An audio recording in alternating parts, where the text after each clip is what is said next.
centra en diseñar y construir una maqueta o prototipo de manera lúdica y didáctica que ejemplifique y evidencie el funcionamiento de la energía solar.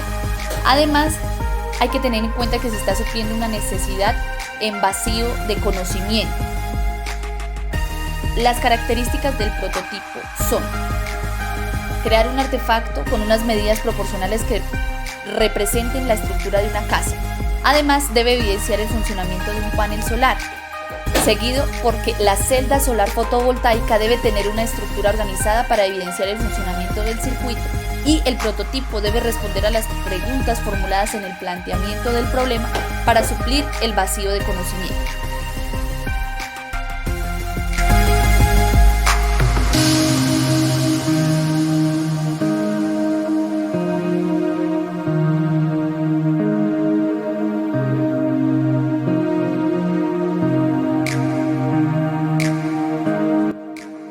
Los materiales y herramientas que se requieren para la construcción del prototipo son los siguientes: 200 diodos, 3 bombillos LED de 1.5 voltios, retazos de cartón, varios palos de paleta, hojas Sanen o cartulina blanca, un multímetro, pistola de silicón, un cautín, soldadura de estaño, bisturí y tijeras.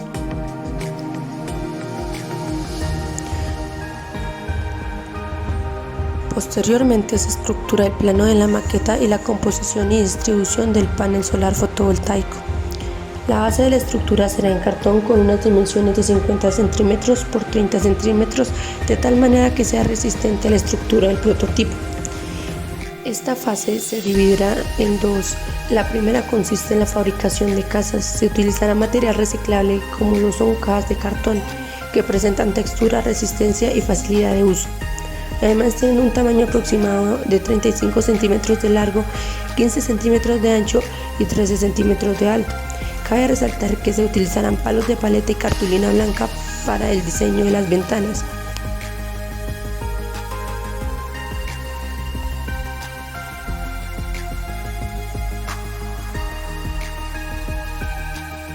La segunda consiste en la fabricación del panel solar o celda solar casera. Lo primero que vamos a requerir son 250 diodos, cartón, una batería o capacitor de 3.7 voltios, cable y herramientas como regla, un lápiz, silicón, un cortafríos y un cautín. Los diodos se pueden reciclar de tarjetas electrónicas. Las características de estos diodos: como ya saben, los diodos son semiconductores y la unión PN da justamente en medio, formados por dos materiales como son silicio y germanio.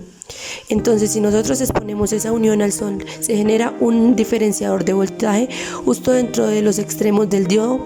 Para esto debemos quitar la parte plástica y encontraremos la unión PN.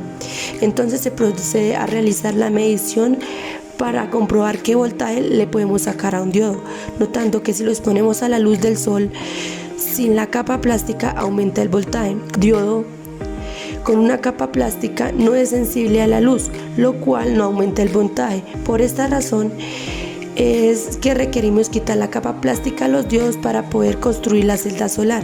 En este caso vamos a requerir 250 diodos, ya que al quitar la capa plástica algunos se parten y se pueden dañar.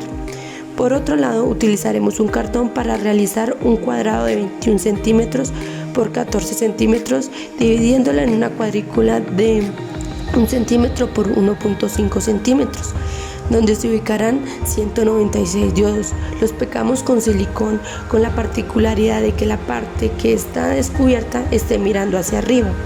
Luego utilizaremos un cautín de estaño para soldar los diodos con un circuito en serie.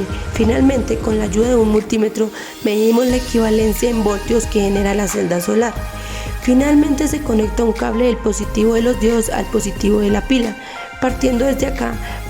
Para esto se realiza la instalación eléctrica con un circuito en paralelo, es decir, los terminales se conectan entre iguales, positivo con positivo y negativo con negativo, como se evidenció en el plano de la instalación eléctrica.